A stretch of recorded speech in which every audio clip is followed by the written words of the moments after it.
Hello दोस्तों, welcome to net with दीप। और आज हम यूनिट 1 टीचिंग एप्टीट्यूड का लेक्चर 2 पढ़ने वाले हैं और वो है characteristics of effective teaching. Effective teaching behaviour क्या होता है, ये भी एक बहुत ही ज्यादा इम्पोर्टेंट टॉपिक है। एक इफेक्टिव टीचर की क्वालिटीज क्या होती है ये आपको पता होना जरूरी है, क्योंकि ऑफ कोर्स आप भी इसी पोस्ट की तैयारी कर रहे हो। सो एक इफेक्टिव टीचर क्या होता है हम इस लेक्चर में पढ़ेंगे।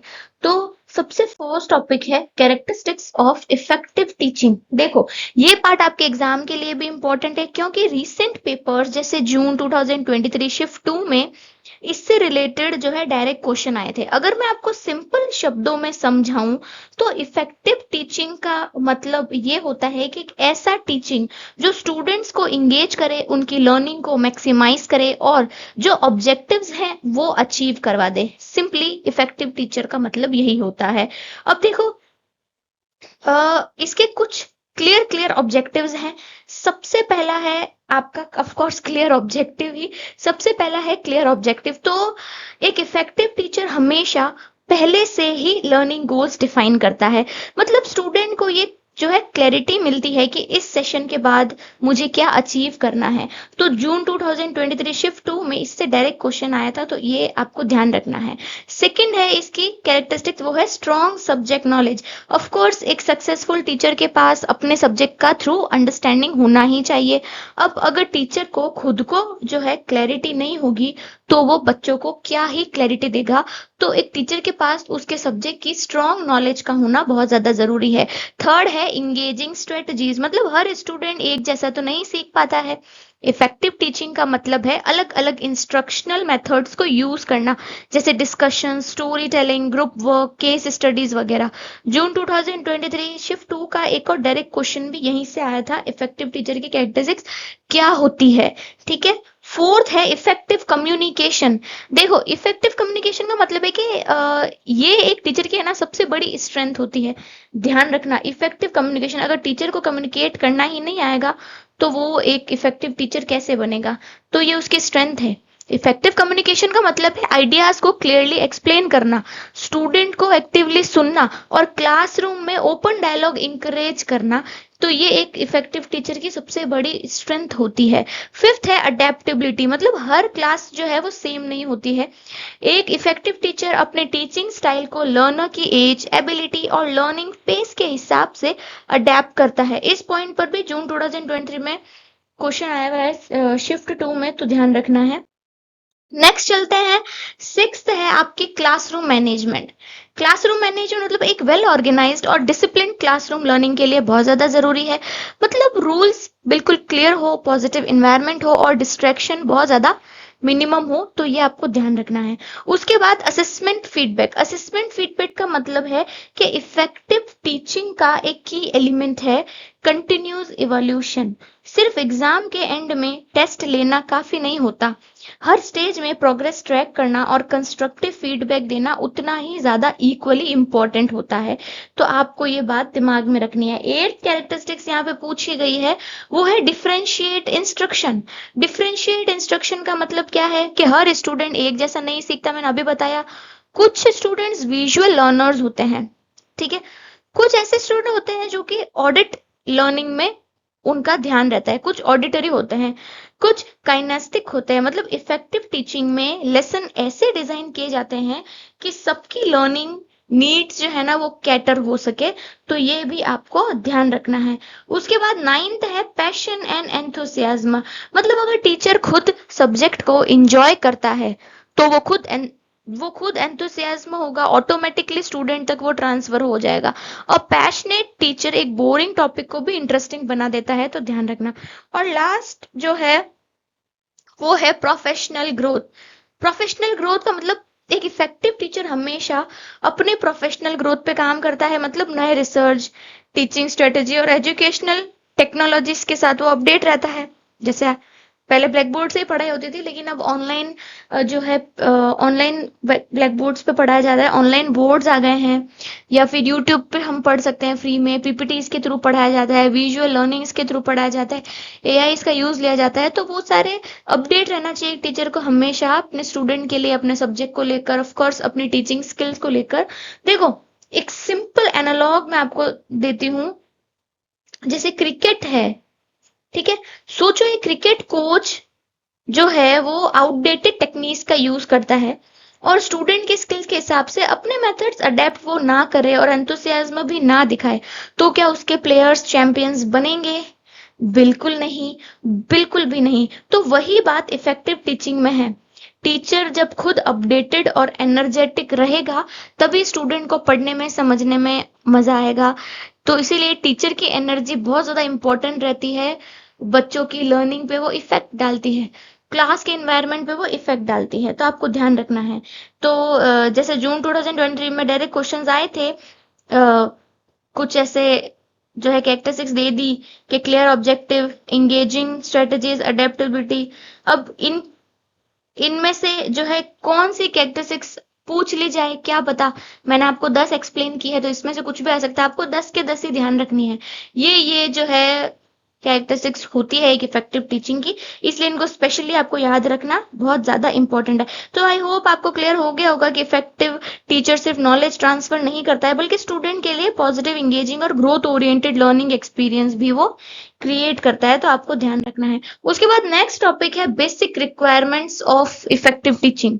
देखो, effective teaching requires a blend of content expertise, pedagogical skills and communication and adaptability।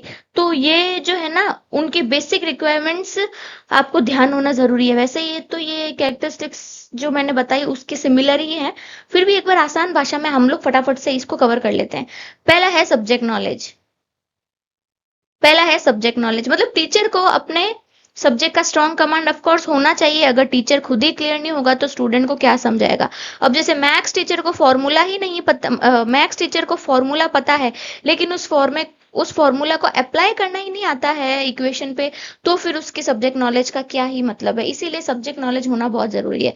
Second है पेडागोजिकल स्किल। ये टीचिंग के तरीके होते हैं, कैसे पढ़ाना है, कौन सा मेथड यूज करना है। अब साइंस पढ़ाने के लिए एक्सपेरिमेंट का यूज लिया जाता है और हिस्ट्री पढ़ाने के लिए जो है स्टोरी टेलिंग जो वे एक टीचर को आना चाहिए। तो हर सब्जेक्ट को पढ़ाने की एक अलग स्किल होती है, एक अलग मेथड, एक अलग टेक्निक होता है। थर्ड है कम्युनिकेशन स्किल, मतलब क्लियर, सिंपल और इंटरेक्टिव वे में अगर आपको पढ़ाना है और ऐसी लैंग्वेज जिसमें स्टूडेंट कनेक्ट करे। ऐसा नहीं है कि बुक्स भी इंग्लिश में और आप इंग्लिश में बोल बोल बोल के आप क्लास से निकल जाओगे, नहीं, आपको उसको एक्सप्लेन करना है बिल्कुल आसान शब्दों में, सिंपल, क्लियर और इंटरेक्टिव कम्युनिकेशन के साथ, एग्जांपल्स के साथ, ताकि बच्चे जो है ना वो आपकी बात को समझे। जैसे इलेक्ट्रिसिटी को समझाने के लिए हमें घर के फैन, घर के बल्ब वगैरह होते हैं, इनका एग्जाम्पल देना पड़ता है। मतलब रियल लाइफ एग्जाम्पल्स यूज करके आप स्टूडेंट को इंगेजिंग बना सकते हो क्लास के अंदर। फोर्थ है अडेप्टेबिलिटी। देखो, हर क्लास एक जैसी तो होती नहीं है, टीचर को फ्लेक्सिबल रहना पड़ता है स्टूडेंट की नीड्स के हिसाब से। अगर वीक स्टूडेंट ज्यादा है तो स्लो पेस में पढ़ाना चाहिए, टॉपर के लिए हमें एडवांस एग्जांपल्स देने चाहिए। तो अडेप्टेबिलिटी का ध्यान रखना है। फिफ्थ है क्लासरूम का management. Of course discipline maintain करना, एक लर्निंग फ्रेंडली इन्वायरमेंट बनाना, जैसे ग्रुप एक्टिविटीज कराना जिसमें सब बच्चे एक्टिवली पार्ट ले बिना डिस्टर्ब किए। सिक्स्थ है स्टूडेंट इंगेजमेंट, मतलब क्लास बोरिंग ना हो, बच्चे एक्टिव हो, इंटरेस्टेड रहें। जैसे क्विज हो गया, डिस्कशन हो गया, गेम्स हो गया, या रियल लाइफ एग्जांपल्स आप यूज करके बच्चों को पढ़ा सकते हो। सेवेंथ है डिफरेंशिएशन। सब स्टूडेंट एक जैसा नहीं सीखते, मैंने पहले भी बताया है। किसी को डायग्राम पसंद है, किसी को राइटिंग, तो टीचर को हर स्टाइल के लिए अपने आप को एडजस्ट करना पड़ता है। जैसे फ्रैक्शन, एक बच्चे को पिज्जा के थ्रू समझ आ रहा है तो उसको पिज्जा के थ्रू समझाओ, और दूसरे बच्चे को पेपर कटिंग मेथड से समझ आ रहा है तो उसे पेपर कटिंग के थ्रू समझाओ। तो अपने जो है वे को बदलो पढ़ाने के स्टूडेंट की नीड्स के अकॉर्डिंग। एट्थ है असेसमेंट एंड फीडबैक। देखो, रेगुलरली स्टूडेंट्स का प्रोग्रेस चेक करना, उन्हें कंस्ट्रक्टिव फीडबैक देना इज वेरी इंपॉर्टेंट। आप टेस्ट के बाद सिर्फ मार्क्स देने के बजाय बताना कि तुम्हारी प्रेजेंटेशन स्ट्रांग है, बस आप डायग्राम थोड़े और क्लियर बनाओ। मतलब उससे फीडबैक भी दिया आपने और उसे जो है आपने इंकरेज भी किया है। एक कंस्ट्रक्टिव फीडबैक देना इसे कहते हैं कि भाई तुमने बहुत अच्छा प्रेजेंटेशन बनाया, बहुत स्ट्रांग प्रेजेंटेशन है तुम्हारा, लेकिन थोड़े आप डायग्राम जो है ना और क्लियर बनाओ। तो वो डीमोटिवेट भी नहीं होगा बच्चा, मोटिवेट भी रहेगा और आगे और अच्छा करने की कोशिश करेगा। नाइन्थ है रिलेशनशिप, मतलब टीचर स्टूडेंट के बीच ट्रस्ट और फ्रेंडली रिलेशन का होना जरूरी है, तभी स्टूडेंट जो है डाउट्स फ्रीली आपसे पूछेंगे। टीचर को हमेशा क्लास में एरोगेंट नहीं रहना चाहिए, अपना फ्रेंडली इन्वायरमेंट वो बना के रखे। अगर बच्चा गलत जवाब दे भी दे तो डांटने की बजाय उसे पोलाइटली समझाना एक टीचर की एक अच्छी क्वालिटी होती है। तो टीचर को हमेशा ही गुस्से वाला नहीं रहना चाहिए। उसके बाद 10th है आपका कंटिन्यूस प्रोफेशनल डेवलपमेंट। मतलब टीचिंग एक ऐसा फील्ड है जिसमें हमेशा नई स्ट्रेटजीज टेक्नोलॉजीज आती रहती हैं, तो टीचर को अपडेट रहना चाहिए। Smart boards, online teaching tools, AI based apps का भी यूज करना एक टीचर को आना चाहिए। देखो सिंपल वर्ड्स में मैं आपको बताऊं, एक अच्छा टीचर वही है जो अपने सब्जेक्ट का मास्टर हो, स्टूडेंट के साथ फ्रेंडली हो और नए टीचिंग मेथड्स को अडॉप्ट करे। एक अच्छा टीचर कौन है? वही जो अपने सब्जेक्ट का मास्टर हो, जो स्टूडेंट के साथ फ्रेंडली हो और जो न्यू टेक्नोलॉजी अडॉप्ट करे, अपडेटेड रहे। ठीक है। नेक्स्ट टॉपिक है मैक्सिम ऑफ टीचिंग। ये बेसिकली टीचिंग के रूल्स या गाइडलाइंस हम इन्हें कह सकते हैं। वेट,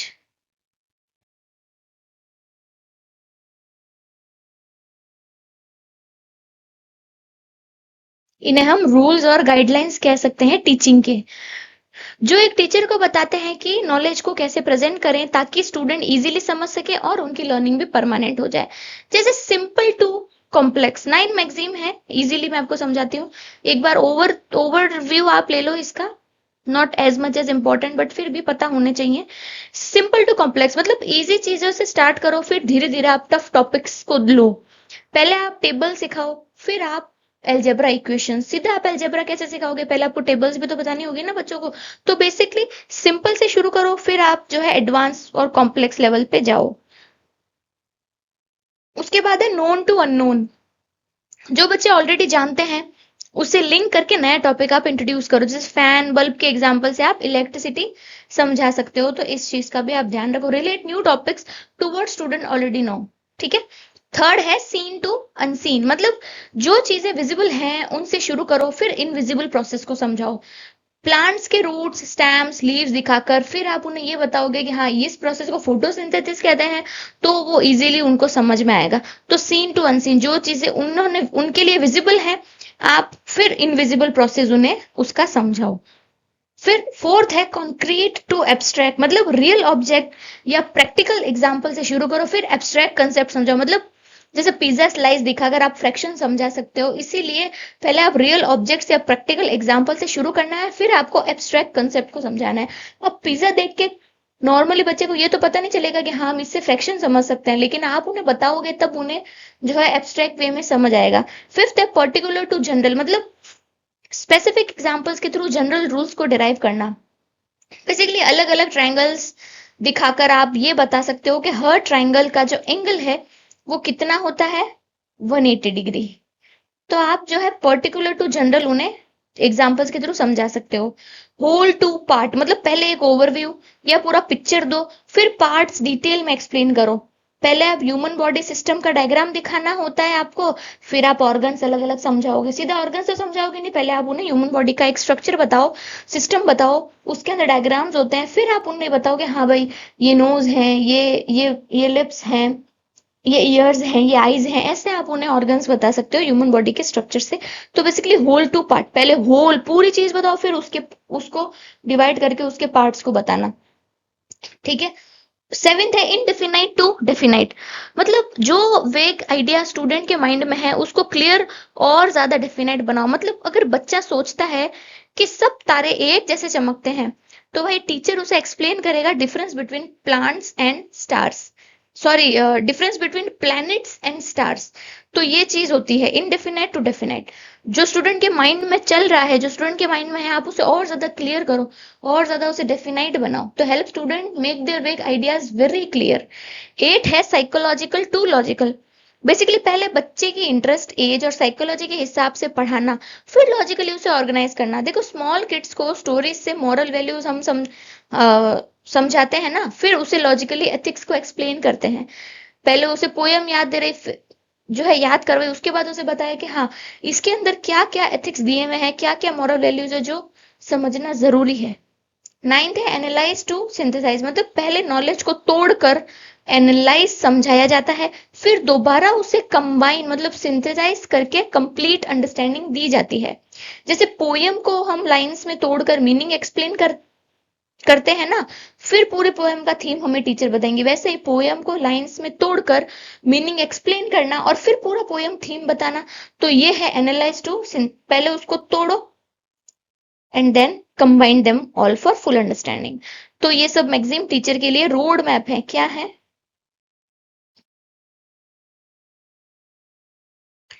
टीचर के लिए एक रोड मैप है जिसे टीचिंग इजी और इफेक्टिव और इंटरेस्टिंग बन जाती है। ठीक है,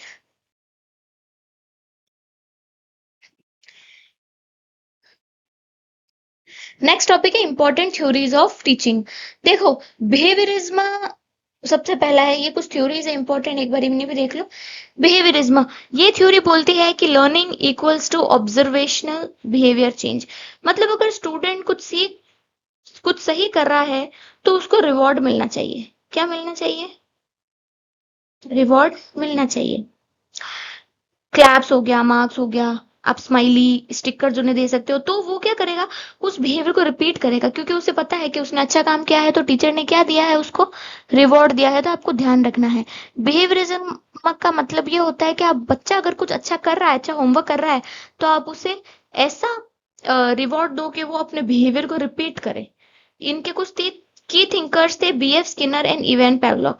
पेवलॉक ने एक डॉग एक्सपेरिमेंट किया था, डॉग एक्सपेरिमेंट। वो ये कहते हैं कि जब बेल बजती है तो डॉग जो है ना अपने मुंह में सलाइवा को प्रोड्यूस करता था। इसका मतलब जब भी बेल बजती थी तो डॉग एकदम अलर्ट हो जाता था, एकदम जो है सरेंडर हो जाता था। वो रोज अपने इस बिहेवियर को रिपीट करने लगा। तो उन्होंने एक डॉग एक्सपेरिमेंट भी किया था इस थ्योरी पे। दूसरी थ्योरी है कंस्ट्रक्टिविज्म। मतलब ये थ्योरी कहता है कि बच्चा अपना नॉलेज खुद कंस्ट्रक्ट करते हैं, बच्चे अपना जो नॉलेज है वो खुद ही कंस्ट्रक्ट करते हैं जब वो एक्टिवली पार्टिसिपेट करते हैं। अगर तुम्हें मैथ्स का फॉर्मूला सिर्फ रटवाया जाए तो वो बोरिंग होगा, लेकिन अगर तुम खुद एक प्रॉब्लम सॉल्व करके डिराइव करो तो तुम्हें जल्दी याद होगा। तो इसके की थिंकर भी थे जीन पियाजे एंड लेव। थर्ड थ्योरी है कॉग्निटिव लोड थ्योरी। ये थ्योरी कहती है हमारी वर्किंग मेमोरी लिमिटेड होती है। अगर एक टीचर 10 कंसेप्ट डाल दे तो स्टूडेंट क्या हो जाएगा, ओवरलोड हो जाएगा। तो focus on limits of working memory. Teacher को ओवरलोड नहीं करना चाहिए, रिड्यूस करना चाहिए ताकि बच्चा आराम से सीख सके। इसीलिए टीचर को स्मॉल कंसेप्ट टीचर को कंसेप्ट जो है उन्हें स्मॉल चंक्स में तोड़ना चाहिए। जॉन स्वेलर जो है इनके की थ्योरीज थे। अगर मैं ही 1-2 घंटे के लेक्चर डालूंगी यूट्यूब पे किसी भी टॉपिक पे तो आप नहीं समझ पाओगे। मैं अगर टीचिंग एप्टीट्यूड यूनिट को 1 से 2 घंटे के लेक्चर में पढ़ा दूं तो आप जो है ना थक जाओगे या फिर आपको सारे कंसेप्ट क्लियर नहीं होंगे। लेकिन अगर मैं जो है छोटे छोटे स्मॉल पार्ट्स में टॉपिक वाइज अगर वही लेक्चर को अपलोड करूंगी आपके लिए तो आप उसे इजीली क्लियरली समझ पाओगे। 20 और 25 मिनट्स आप एक टॉपिक को दोगे ब्रेक के साथ तो हाँ आप इजीली। लेकिन अगर 1 घंटे का लेक्चर मैं कह दूं कि हाँ आप पढ़ लेना या आप समझ लेना तो वो आपके लिए बोरिंग रहेगा। इसीलिए टीचर को हमेशा स्मॉल स्मॉल पार्ट्स में डिवाइड करना चाहिए अपने लेक्चर को। उसके बाद है social learning theory. Social learning theory ये भंडूरा की थ्योरी है जिसमें हम सीखते हैं देख के, observation plus imitation. Observation plus imitation मतलब अगर क्लास का टॉपर हार्ड वर्क करता है तो दूसरे बच्चे उससे इंस्पायर होकर उसका बिहेवियर कॉपी करते हैं। ठीक है, तो ये ध्यान रखना। उसके बाद एक्सपेरिमेंटल लर्निंग। एक्सपेरिमेंटल लर्निंग मतलब लर्निंग का बेस्ट तरीका है experience plus reflection. Experience and reflection learning का सबसे बेस्ट तरीका है। जैसे अगर तुम कुकिंग सीखना चाहते हो तो सिर्फ रेसिपीज पढ़ने से नहीं होगा भाई, तुम्हें खुद बनानी पड़ेगी वो वाली रेसिपी, फिर उसमें तुम इम्प्रूवमेंट करोगे। तो वो क्या है, तुम्हें तुम्हें एक्सपेरिमेंट करके खुद खुद के हाथ से जब आप एक्सपेरिमेंट करोगे तो आपको अच्छे से आप उस चीज को लर्न कर पाओगे, उस चीज को याद कर पाओगे। तुम्हें दोबारा पढ़ने की जरूरत नहीं पड़ेगी, वो तुम्हें याद रहेगी। जैसे पनीर की सब्जी बनानी है तो तुमने यूट्यूब वीडियो देख लिया, नहीं ऐसा नहीं होता, तुम खुद बनाओ तो तुम्हें वो इजीली आ जाएगा। उसके बाद तुम्हें वापस वीडियो देखने की नीड नहीं पड़ेगी क्योंकि तुमने खुद से हाथ से एक्सपेरिमेंट किया। तो इसकी की थ्योरिस्ट जो है एक्सपेरिमेंटल लर्निंग की डेविड कॉल्ब है। इसका मतलब ये सबसे बेस्ट लर्निंग का तरीका है। जब आप खुद से अपने हाथ से कोई चीज करते हो तो वो तुम्हें ज्यादा अच्छे से याद रहती है, लॉन्ग टर्म तुम्हारे माइंड में फिट रहती है। सिक्स्थ है मल्टीपल इंटेलिजेंस थ्योरी। देखो, हॉवर्ड गार्डनर ने बोला है कि इंटेलिजेंस सिर्फ आईक्यू टेस्ट से मेजर नहीं होता। इंटेलिजेंस के अलग अलग फॉर्म्स होते हैं, जैसे लिंग्विस्टिक, म्यूजिकल, लॉजिकली हो गया, ऐसे कुछ काइनेस्टिक हो गया, इंटरपर्सनल हो गया, नेचुरलिस्टिक हो गया। मतलब हर स्टूडेंट अपनी स्ट्रेंथ में इंटेलिजेंट होता है, ये चीज तुम्हें ध्यान रखनी है। नेक्स्ट थ्योरी है सोशो कल्चरल थ्योरी। देखो, लेव का कहना था कि learning social and cultural contest से बनती है, मतलब लैंग्वेज और ग्रुप डिस्कशन इसमें बहुत ज्यादा इंपॉर्टेंट है। जैसे ग्रुप प्रोजेक्ट में स्टूडेंट एक दूसरे से सीखते हैं ना, उसी तरीके से सोशल कल्चर लर्निंग का होना भी बहुत जरूरी है। आप दूसरे को देख के सीखते हो, उनसे उनको देख के तुम इंस्पायर होते हो, वो बात है। उसके बाद एंड्रागोजी। एंड्रागोजी क्या है? एडल्ट लर्निंग थ्योरी है। क्या है एडल्ट लर्निंग थ्योरी? मतलब मेलकॉम ने बोला है कि एडल्ट लर्नर्स अलग होते हैं, वो प्रैक्टिकल चीजें सीखना पसंद करते हैं। सिर्फ डायरेक्टेड होते हैं तो तुरंत अप्लाई करना वो चाहते हैं। जैसे अगर एक टीचर ने कोडिंग सीखी तो वो उसको अपने जॉब प्रोजेक्ट में इमीडिएटली ही यूज कर देगा। तो एंड्रागोजी एडल्ट लर्निंग बहुत ज्यादा अलग होती है। उसके बाद है भाई zone of proximal development, ZPD. ZPD लेव का ये कंसेप्ट है कि हर स्टूडेंट के पास एक जोन होती है। वो जोन क्या होती है कि जो वो खुद कर सकता है, जो वो हेल्प के साथ कर सकता है, और जो वो अभी नहीं कर सकता। मतलब टीचर का काम है बच्चे को सेकंड जोन से पुश करके फर्स्ट जोन में लाए। मतलब जो वो हेल्प के साथ कर सकता है, टीचर क्या करे, उसे चेंज करके ऐसा बनाए कि हाँ वो खुद कर सके उस काम को, तो टीचर उसे इंकरेज करे। तो जोन ऑफ प्रॉक्सिमल डेवलपमेंट वो बच्चे को मोटिवेट करे, इंकरेज करे, पुश दे एक, ताकि वो खुद से वो काम कर सके। 10th थ्योरी है ह्यूमनिज्म। मतलब बेसिकली ये थ्योरी कहता है कि एजुकेशन लर्नर सेंटर्ड होती है। एजुकेशन क्या होती है? लर्नर सेंटर्ड होती है। तो फोकस होता है मोटिवेशन, पर्सनल ग्रोथ और सेल्फ एक्चुअलाइजेशन पे। जैसे अगर टीचर सिर्फ मार्क्स के लिए पढ़ा रहा है तो स्टूडेंट बोर होंगे, लेकिन अगर वो स्टूडेंट के ड्रीम्स से कनेक्ट करे तो वो मोटिवेट फील करेंगे। इसीलिए इन अब्राहम और कार्ल रॉजर ने ये थ्योरी, ह्यूमनिज्म की थ्योरी दी है। देखा भाई, हर थ्योरी एक नई लेंस देती है टीचिंग और लर्निंग को समझने का। एग्जाम में क्वेश्चन आता है match the theories with teaching theory या which theory focus on observation imitation, तो तुम आराम से इसके आंसर दे सकते हो। तो फ्रेंड्स, आज के लेक्चर में हमने देखा कि इफेक्टिव टीचिंग के बेसिक रिक्वायरमेंट्स, मैक्सिम और इम्पोर्टेंट थ्योरीज क्या है, और ये सभी यूजीसी नेट के लिए उतने ही इम्पोर्टेंट है जितने की सारे अदर टॉपिक्स। तो नेक्स्ट लेक्चर में हम कवर करेंगे ब्लूम्स टेक्सोनॉमी, जो कि बहुत ज्यादा इंपॉर्टेंट टॉपिक है। Stay tune, like, share and comment. Net with Deep, keep growing, keep learning.